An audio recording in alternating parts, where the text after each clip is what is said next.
Bienvenidos a nuestro estudio de esta noche titulado Devarim. Devarim, que es la primera porción del libro que se llama Devarim o Deuteronomio, como es conocido comúnmente. Esta porción se encuentra en Deuteronomio 1, verso 1 al capítulo 3, 22. Y Devarim se puede traducir como palabras, pero antes de dar comienzo al estudio, la bendición de la Torah que dice así: Baruch atah Adonai Eloheinu melech haolam asher baharbanu amin benatan lanu et torato. Baruch atah Adonai noten haTorah. Amén. Bendito eres tú, Adonai, en nuestro Rey del universo, que nos ha escogido entre todos los pueblos y los dioses Torah. Bendito eres tú, Adonai, dador de la Torah. Amén. Como les decía, la porción es de Barim, palabras de Deuteronomio 1:1 al 3:22. Esta porción contiene dos mandamientos, de los cuales los dos son prohibitivos o negativos. Contiene 105 versos, 1548 palabras y 5972 letras. Y esta parashá es importante porque conjuntamente con esta parashá tenemos un Shabbat especial que se le llama Shabbat Hazón. Shabbat Hazón, que se le traduce como Shabbat de la visión, asociado con el profeta Yeshayahu o el profeta Isaías, el cual vamos a estar leyendo en las próximas semanas como parte del profeta y como parte de lo que son las 7 Haftarot de consolación. Esta primera parte en el libro de Isaías todavía es parte de las 3 semanas de aflicción o de estrecheces, y hablaremos de eso un poquito más adelante. Y en esta porción voy a hacer unos comentarios, voy a leer algunas partes, no completo, que espero que estén leyendo las porciones cada uno de ustedes, para que recuerden que en la repetición uno aprende, se le recuerda mejor las cosas y va entendiendo mejor año tras año. Lo que no entendimos el año pasado lo entendemos y así sucesivamente, siempre en un crecimiento. Voy a leer lo siguiente en el capítulo 1 de Devarim o Deuteronomio, verso 1, que dice: Estas Devarim, estas son las palabras que transmitió Moshe a todo Israel en la margen oriental del Jardín o el Jordán, en el desierto, en la Arabá, frente a Suf o el Mar Rojo, entre Parán y Tofel, Labán, Hatzerot y Di Zahaf. Y quiero leerle un comentario que dice esta Biblia respecto a esos sitios, los nombres de esos sitios, y dice lo siguiente: el versículo enumera los sitios donde los israelitas provocaron la ira de Hashem, y para no menoscabar el honor de ellos, evita mencionar las faltas explícitamente, sino por medio de insinuaciones. Por ejemplo, cuando dice desierto, hace referencia a cuando despreciaron al Supremo al decir: hubiésemos preferido morir en el desierto. Éxodo 16:3. Depresión, cuando idolatraron a Baal peor en las planicies de Moab. Frente a Suf, alude a la rebelión del pueblo en el Mar Rojo. Éxodo 14:11. El Talmud, Tratado Arajim 15a, expone que los israelitas emergieron del Yam Suf o del Mar Rojo sanos y salvos, pero con su fe debilitada. Pues alegaron: así como nosotros emergemos del mar, también los egipcios emergen por algún otro lado o continuarán persiguiéndonos.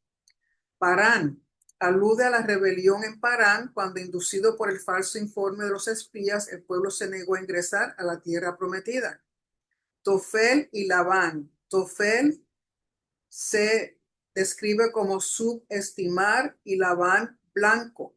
En toda la Torá no hay mención de lugar alguno con esos nombres. Más bien, ellos aluden a la subestimación del maná, cuando dijeron que era un mero producto blanco e inconsistente.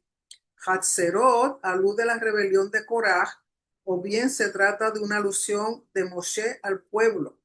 En vez de haber hablado contra Hashem en el episodio de los espías, ustedes debieron haber aprendido de lo que aconteció a Miriam en Hatzerot cuando fue atacada de lo alto con Saharat, especie de lepra, por haberme difamado. Y Di Sahav, que significa suficiente oro, alude al acto idólatra por medio del becerro de oro. O sea que a pesar de que nombres dados de lugares, no específicamente son los nombres como tal, sino aludiendo al pecado que ocurrió en estos sitios. Y luego en el verso 2 dice, 11 días de viaje hay desde Joreb o Sinaí, vía Monte Seir hasta Kadesh Barnea. O sea, 11 días era el viaje, hubieran sido 11 días si ellos no hubieran hecho caso al reporte malo de los espías. Verso 3. El día primero del 11º mes, o sea, el primero de Shevat, en el año 40 del éxodo de Egipto, Moshe les comunicó a los israelitas todo lo que Hashem le había ordenado respecto de ellos. Después de que venciera a Sihón, rey de los amorreos, que habitaba en Heshbón, y a Og, rey de Bashán, que habitaba en Ashtarot, en Edrei, en la tierra de Moab.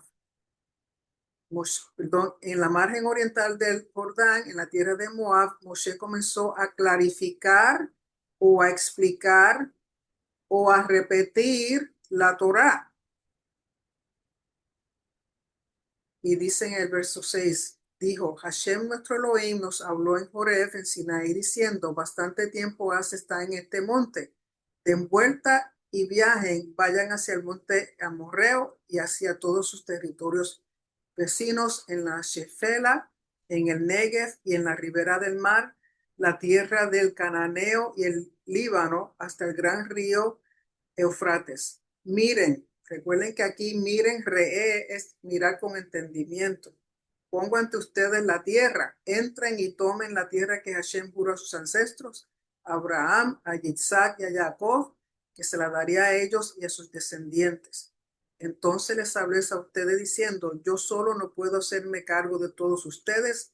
Hashem su Elohim los multiplicó y ustedes son hoy como las estrellas del cielo en abundancia. Que Hashem Elohim de sus padres los haga 1000 veces más numerosos de lo que son. Y que Él los bendiga tal como les prometió. Entonces, que vemos que aquí Moshe, si leyeron la porción, y si cuando leamos el libro completo de Deuteronomio, nos vamos a dar cuenta de que aquí Moisés está hablando directamente al pueblo, no está diciendo Hashem dijo, Hashem ordenó, Hashem mandó, sino que él básicamente está dando su entendimiento, su perspectiva de todo lo que ocurrió en esos 40 años. Y él está haciendo una repetición que en algunos sitios se le conoce a el libro de Deuteronomio como Mishneh Torah, que significa la repetición de la Torah. Él está repitiendo los sucesos de los 40 años, incluyendo desde que salieron de Egipto. O sea, básicamente el libro de Egipto, perdón, de Éxodo, de Números y de Levítico, que cuando comienza también a hablar de los mandamientos y otras cosas, pero sale de él, es la perspectiva de él, como él vio las cosas, como él sintió las cosas. Y recuerden que ya Hashem le dijo que pronto partirá, igual que su hermano Aarón, y quien va a llevar el pueblo a la tierra va a ser Yehoshua, Josué. Y también que hay una generación nueva, o sea que él tiene que dejarle saber a la generación nueva todo lo que ocurrió para que ellos no cometan el mismo error y sepan que al entrar a la tierra tienen que cumplir con lo que Hashem les había dicho. Por tanto, quiero compartir con ustedes una serie de comentarios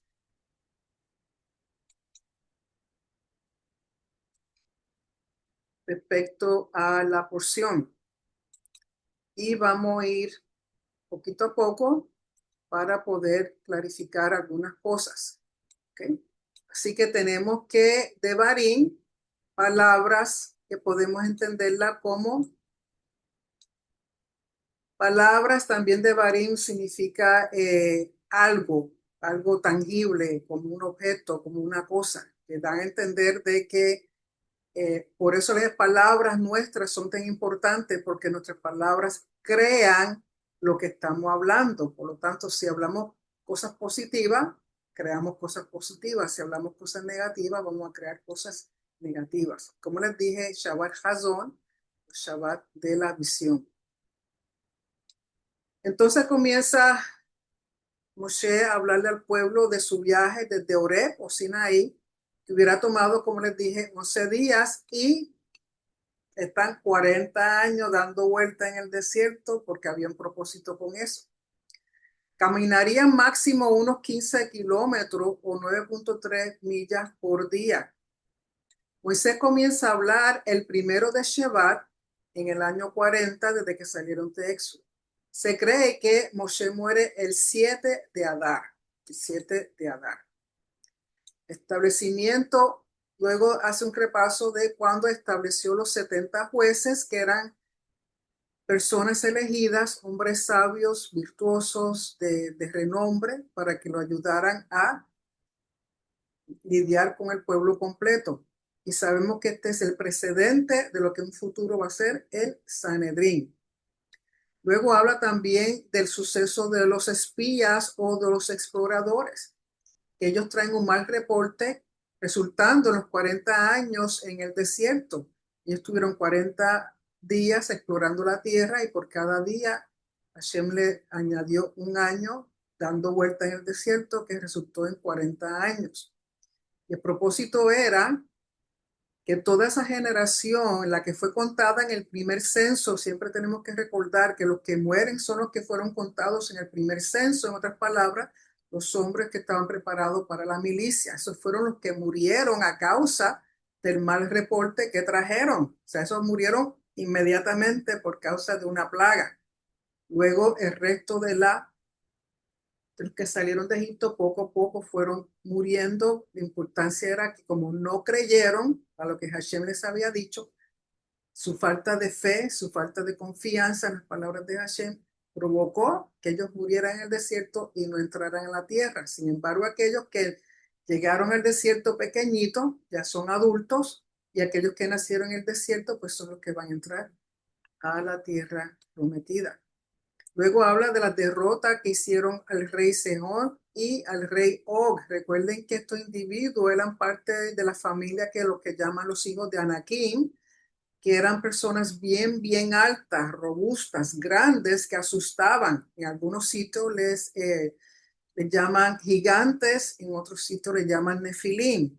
Y como estaba explicando los otros días a una joven, nefilim proviene de la palabra nafal, que significa caído, y no tiene nada que ver con ángeles caídos, porque eso no es cierto. Eso es una muy mala interpretación de lo que dice Isaías, de lo que dice Jeremías y de lo que dice en Génesis. No son ángeles caídos. Nefelín son personas que eran de tanta altura, eran tan altos y tan grandes y tan robustos, que las personas que los veían caían delante de ellos en sometimiento porque le tenían miedo. Por tanto, Seón y Og son parte de esa familia de personas, de los hijos de Anakim. En otros sitios le llaman Refaim, en las cosas que eran altísimas. Pero Hashem les prohíbe pelear contra Edom, contra Amón y Moab. Recuerden que Edom es otro nombre para Esaú o Seir. También Esaú son los descendientes, los edomitas son los descendientes de Esaú, que son primos, porque Esaú era el hermano de Jacob. Amón y Moab son hijos de Lot, y Lot era sobrino de Abraham. Por lo tanto, en sí son familia, y a estas tribus, a estas naciones no se le podía pelear o tener guerra con ellos, quitarle propiedad de ellos. En un comentario que habla un Midrash con respecto al Mashiach, dice que Mashiach es el que va a lidiar con estas tres naciones específicamente. Luego habla de las tribus que se quedan al este del Jordán, que son Rubén, Gad y la mitad de la tribu de Manasés. Y lo importante de este libro completo de Deuteronomio, de Devarim, es lo siguiente. Devarim completo es un documento legal donde enfatiza que hay un solo Elohim, un pueblo que le pertenece, un Mikdash y una Torá. Ratifica, este documento legal ratifica una relación formal y legal entre Hashem, que es el soberano, e Israel, que es el vasallo. Es un pacto mutuo y recíproco, diferente a algunos otros pactos que Hashem hizo, por ejemplo, con Abraham, que le habló de una herencia de tierra.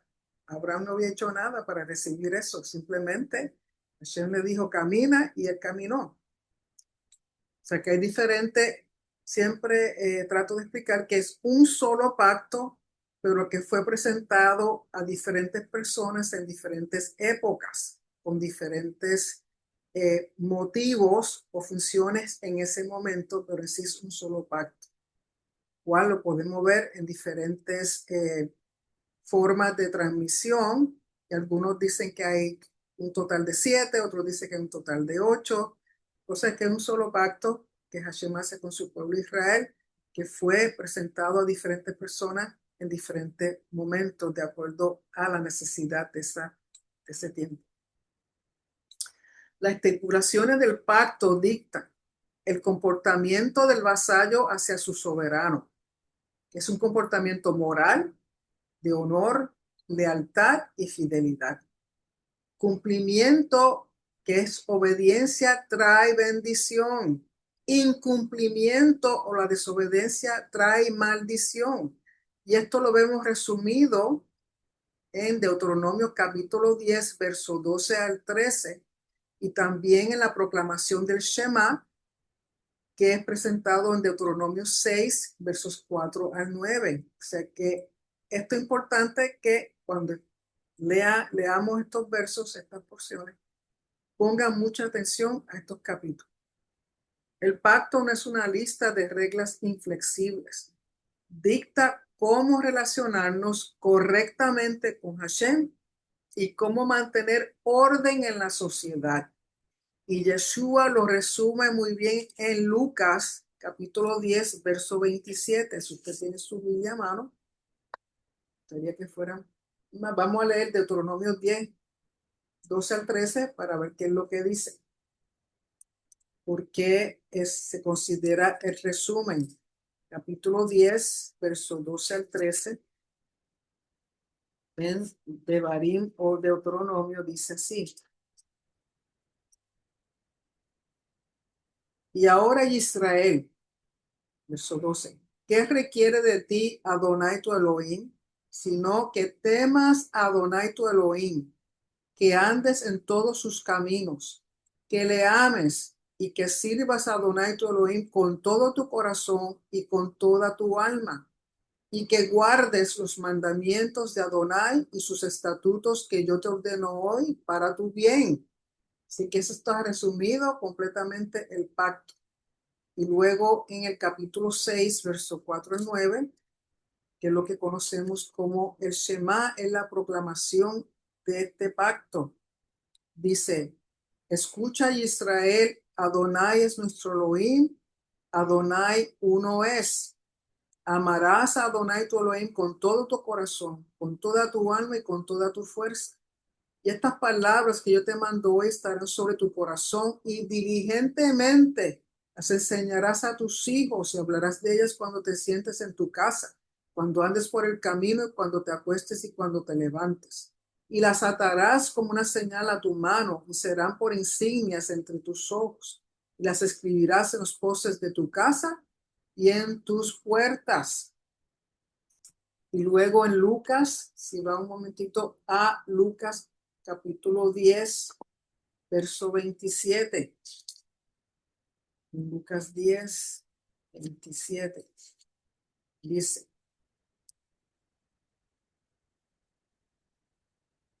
Respondiendo él, dijo, y él es Yeshua, respondiendo Yeshua, amarás a Adonai tu Elohim con todo tu corazón y con toda tu alma y con toda tu fuerza y con toda tu mente, y a tu prójimo como a ti mismo.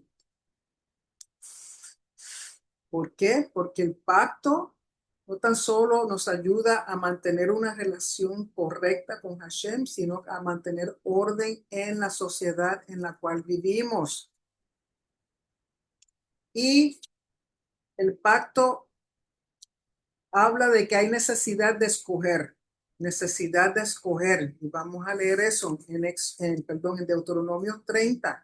Vaya a Deuteronomio 30, verso 15 al 20. ¿Qué es lo que hay que escoger? 15 al 20 dice, mira, recuerden que mirar es mirar con entendimiento, no simplemente mirar. Mira, yo he puesto hoy delante de ti la vida y el bien, la muerte y el mal. Pues te ordeno hoy amar a Adonai tu Elohim, andar en sus caminos y guardar sus mandamientos, sus estatutos y sus decretos, para que vivas y te multipliques, a fin de que Adonai tu Elohim te bendiga en la tierra que vas a entrar para poseerla. Pero si tu corazón se desvía y no escuchas, sino que te dejas arrastrar y te postras entre otros dioses y los sirves, yo os declaro hoy que ciertamente pereceréis. No prolongaréis vuestros días en la tierra a donde tú vas, cruzando el Jordán para entrar en ella y poseerla. Al cielo y a la tierra pongo hoy como testigos contra vosotros, de que he puesto ante ti la vida y la muerte, la bendición y la maldición. Escoge, pues, la vida para que vivas tú y tu descendencia, amando a Adonai tu Elohim, escuchando su voz y allegándote a él, porque eso es tu vida y la largura de tus días, para que habites en la tierra que Adonai juró dar a tus padres, Abraham, Isaac y Jacob. Yo creo que es más claro, como dicen en Puerto Rico, no canta un gallo. Y por ser un documento legal, por ser de Barim, un pacto, un libro completo, por ser documento legal, tiene una estructura específica. Primeramente tenemos que Devarim está dividido, o el libro de Deuteronomio, en base a 3 discursos de Moisés. El primer discurso es reprensión y amonestación al pueblo, es un recuento de las jornadas, que eso lo vemos desde el capítulo 1 al capítulo 5. Luego la presentación del aspecto legal de los mandamientos, parte del capítulo 5 hasta el 27. Y luego habla del tratado del pacto de Hashem con Israel, las bendiciones y maldiciones en el capítulo 27 al 31, y la reciprocidad del pacto. Reciprocidad, que significa que si tú haces tu parte, Hashem hace su parte. Si Hashem hace su parte, pues entonces uno debe hacer la parte de uno. Es recíproco.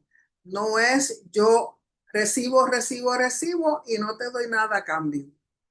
Esto es 100%, 100%, no es 50-50, es 100 y 100, porque es recíproco, es mutuo.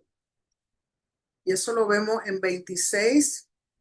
Vamos ahí un momentito.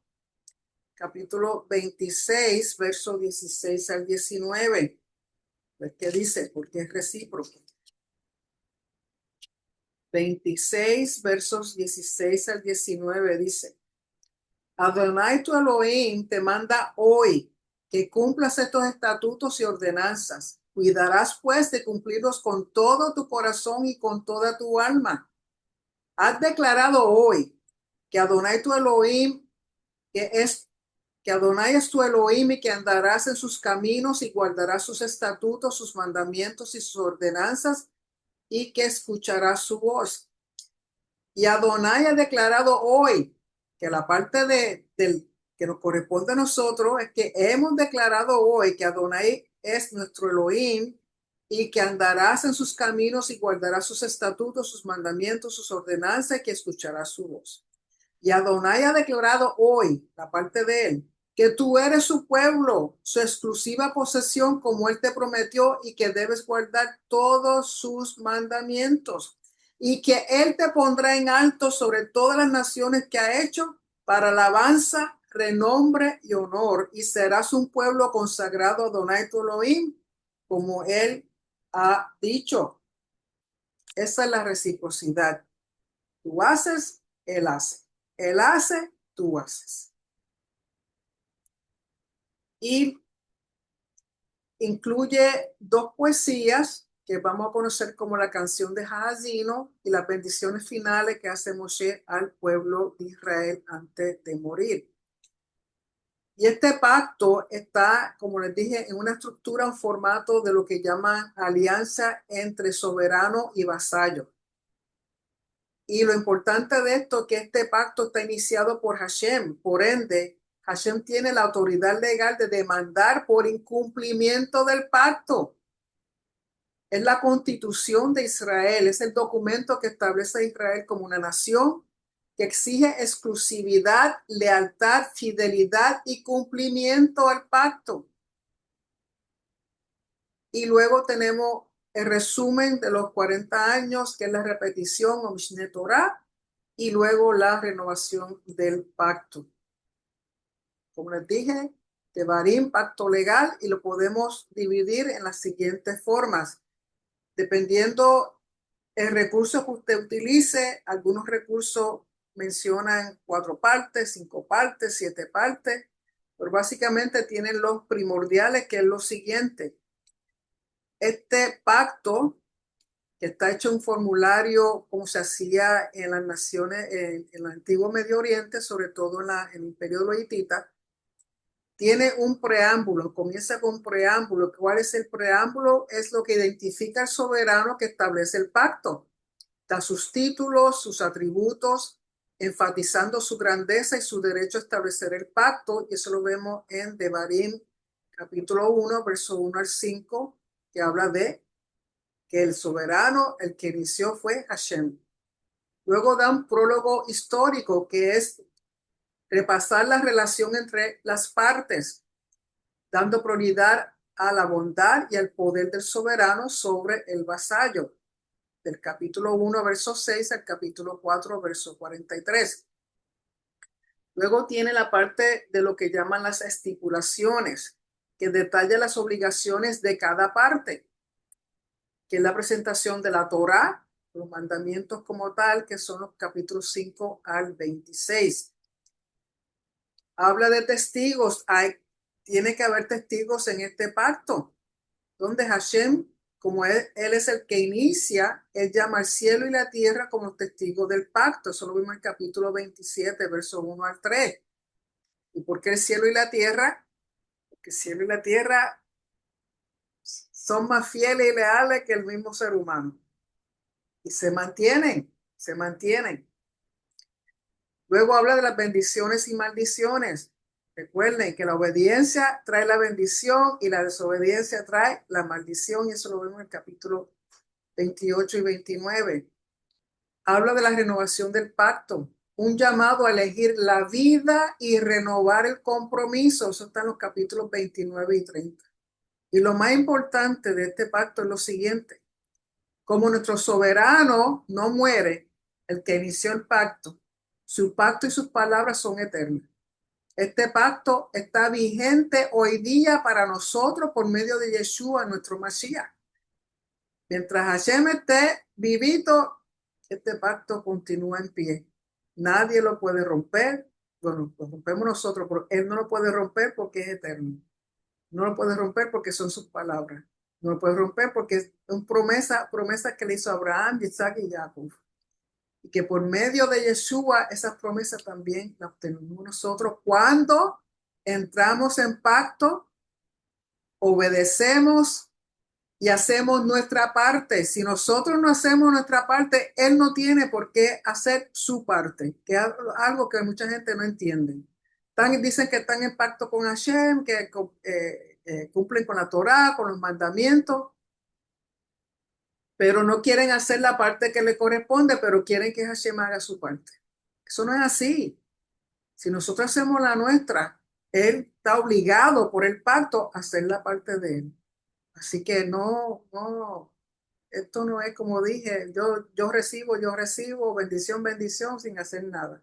Somos responsables por este pacto. Y sabemos que Moshe le toca mirar la tierra prometida de lejos, él no va a entrar, quien va a entrar va a ser Yehoshua. Por lo tanto, este libro de Barim es el recuento de todas las cosas que sucedieron en la perspectiva de Moshe, su corazón, abriendo su corazón al pueblo de lo como él vio las cosas. Pero quiero presentar un poquito de numerología, porque hay bastantes números aquí en esta porción, y yo sé que son cositas que a algunos de ustedes les gusta, que es lo siguiente.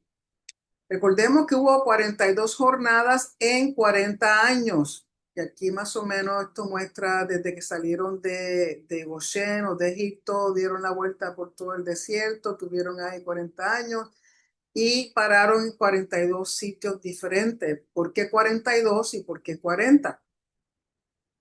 40 años en el desierto. Los sabios comparan los 40 años con las 40 semanas de un embarazo. ¿Por qué? Porque fue el nacimiento de una nación, la nación de Israel. 40 también es el valor numérico de la letra Mem. La letra Mem y la letra Mem en el abecedario hebreo simboliza aguas. Recuerden que en un embarazo hay lo que se llama líquido amniótico, que es donde el bebé se mantiene más o menos flotando en la matriz en el útero por esos 40 días, perdón, 40 semanas. También estas aguas simbolizan caos. Así que una de dos cosas. Desierto en hebreo es la palabra Bamidbar. Bamidbar y tiene un valor numérico de 248. Que también la palabra Rehem, que la palabra Rehem en hebreo significa matriz o útero, que es donde se va a desarrollar el bebé. También Rehem es, además de matriz en el hebreo, también es la palabra que utilizamos para misericordia, misericordia. 248 es el número total de huesos y órganos en el cuerpo. 248 el número total de huesos y órganos en el cuerpo, de lo cual 206 son huesos y 42 son órganos. Recuerden que hubo 42 jornadas. El 206 es el valor numérico de Dabar, que significa palabra. Dabar singular, Devarim plural. Y en la palabra Bamidbar, la raíz de la palabra Bamidbar contiene Dabar, que en otras palabras es en el Dabar. Bamidbar en el Dabar, que es donde nos desarrollamos en la palabra, en las palabras de Hashem. También en términos de Hashem, la anatomía divina del nombre de Hashem. 26 es el valor numérico del nombre de Hashem, o sea, las letras Yod, Hei, Vav, Hei. Cuando uno suma el valor numérico de cada letra, nos da un valor de 26. Por lo tanto, donde quiera que veamos el 26, podemos ver una asociación. Hay 26 huesos en la columna vertebral del ser humano. Hay 26 huesos en la caja torácica, 24 costillas, un esternón y un hioides en el cuello, que es este huesito que es más pronunciado en los varones, se ve que un huesito, y que pues es, por ejemplo, cuando estrangulan a una persona, lo primero que se rompe es ese huesito, y así saben uno si esa persona fue estrangulada o no, si encuentra ese huesito roto. Por lo tanto, hay 26 huesos en la caja torácica. Hay 26 huesos en el pie, nuestro caminar. Hay 26 huesos en el cráneo, la cabeza del cráneo, que es lo que contiene el cerebro, que tiene que ver con nuestro pensar.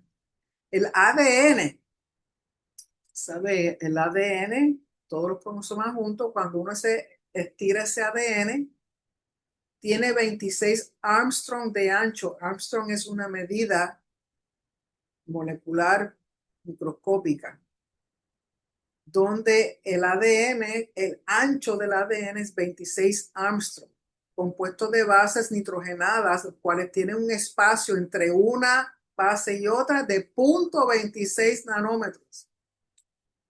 O sea, el 26 está en todo sitio. El 26 es el número atómico del hierro, del elemento hierro, que en la tabla periódica se escribe Fe, que viene siendo Fe, el elemento, y es el elemento natural más estable. El hierro contiene 26 protones en su núcleo, que son cargas positivas, 26. Y la función del hierro es llevarle oxígeno a cada célula del cuerpo por medio de las células rojas. Y cada célula roja tiene más de 1 billón de átomos de hierro, las cuales son producidas en la médula ósea dentro del hueso y se reponen cada 120 días. El 120 también es muy importante. El 12 tiene que ver con administración, tiene que ver con las tribus, tiene que ver con Israel. 12 por 10. El 10 tiene que ver con ciclos, con cierres, con un ciclo completo. Por lo tanto, los números en la Biblia no están simplemente de decoración y todo está asociado también con el ser humano. El hierro o fe, los hombres de guerra que murieron en el desierto carecían de fe, fidelidad, excepto Caleb y Yehoshua. Hashem nunca les falló, fue fiel y leal en todo momento. ¿Por qué? Por el pacto. Los protegió, les suplió sus necesidades. ¿Qué no hizo Hashem por el pueblo? Los números en la escritura contienen secretos. El cuerpo humano es portador, así como el Mishkan, como el tabernáculo de Hashem. Literalmente y espiritualmente nosotros portamos a Hashem en nuestro ser. Cuando caminamos en obediencia, nos alineamos con su pacto y hay gran bendición, hay orden. Cuando desobedecemos hay gran maldición, caos.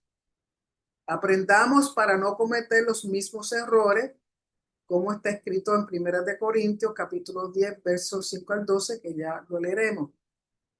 Y aquí quería mostrarles la tabla periódica de elementos para que vean y me crean que el hierro tiene su número atómico 26 y 26 es la suma de las letras de Hashem. No es casualidad que este sea el elemento natural más estable y que se encuentre en nuestra sangre cuando la sangre es la vida. Esta palabra, Hashem, es nuestra vida. Y para recordárnoslo, hay billones y billones de átomos de hierro en nuestra sangre, cargando 26 protones positivos. Y Primera de Corintios 10, del 5 al 12 dice, pero Elohim no se agradó de muchos de ellos, hablando del pueblo en el desierto, pues quedaron tendidos en el desierto. Y todas esas cosas, escuchen, todas esas cosas sucedieron como ejemplo para nosotros, para que no seamos codiciosos de cosas malas como ellos codiciaron, ni seáis idólatras como algunos de ellos, tal como está escrito, se sentó el pueblo a comer y a beber y se levantaron a divertirse. Ni forniquemos como algunos de ellos fornicaron y en un día cayeron 23,000. Recuerden que fornicar, conforme al contexto cultural, es acto sexual, un rito de un acto sexual a dioses paganos. Tiene que ver con fertilidad.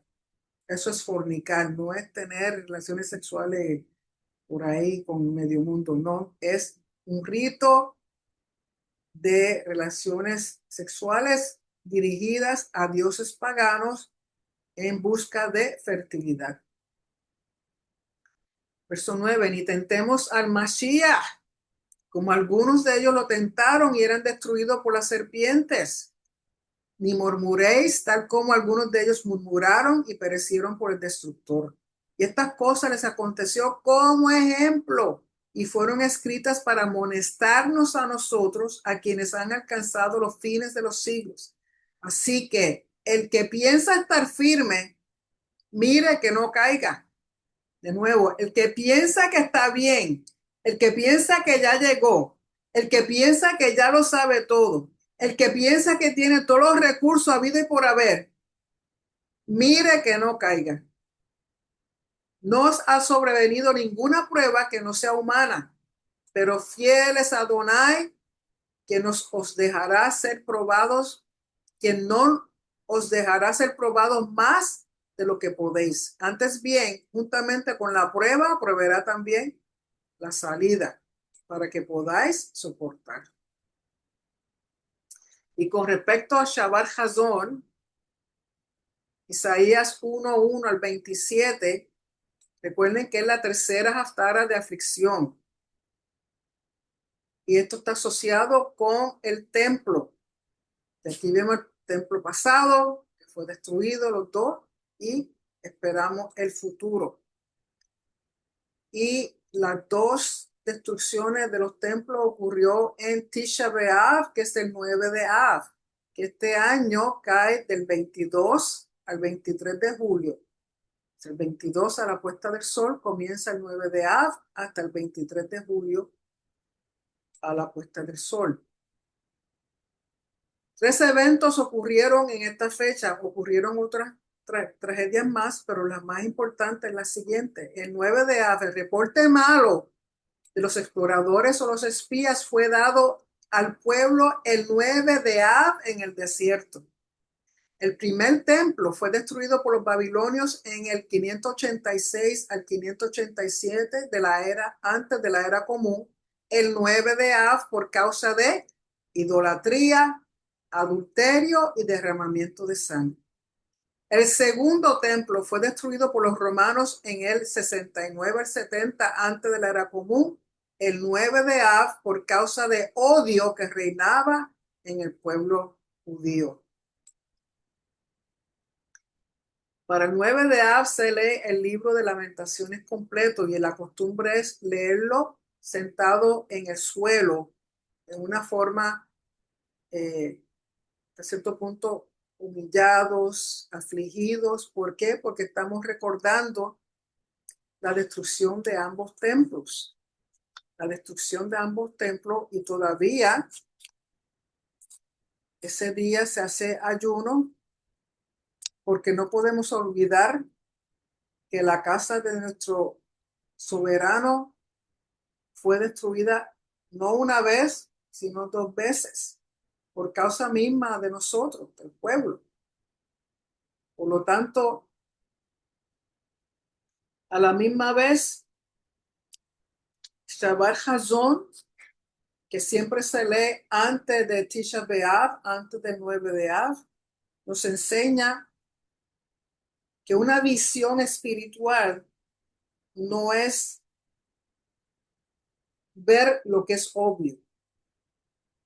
La visión que tuvo Isaías, Shabbat Hazón, tiene que ver con la visión de Isaías. Nos enseña que la visión espiritual no tiene que ver con lo que se ve obviamente, sino con ver la luz que está escondida detrás de la oscuridad. Siempre buscando luz, siempre buscando el aspecto positivo, siempre viendo qué tiene de positivo la destrucción de los templos, que sabemos que va a haber otro restablecido y esperamos que sea pronto, que hay necesidad de que se restablezca. Tenemos el mandato, conforme está escrito en Ezequiel 40, 42, 43, de que en toda generación tenemos que esforzarnos porque se construya el templo, la casa de nuestro Hashem, el sitio de su morada. También se lee para este tiempo Jeremías 8, 13 al 9, 24. Y realmente eso era lo que tenía que presentarles respecto a esta porción. Es importante que la lean, no la leí completa porque es una repetición más o menos de lo que ha ocurrido, pero sí la importancia sobre todo de que entendamos que Devarim, el libro de Deuteronomio, es un documento legal. Y recordándoles que para Tisha B'Av estamos leyendo esta porción de Isaías 1:1 al 27, Shabbat Hazón, Y luego, después que pase estas 3 semanas, entonces entramos en lo que llaman las 7 semanas de consolaciones, donde cada Shabbat se va a leer el profeta Isaías, porque es tiempo de consolación. Los templos fueron destruidos, hubo mucho derramamiento de sangre, hubo mucho odio, hubo mucha destrucción, pero Hashem siempre nos consuela. Hay esperanza y nuestra esperanza es Hashem y nuestra esperanza es que se construya de nuevo un tercer templo.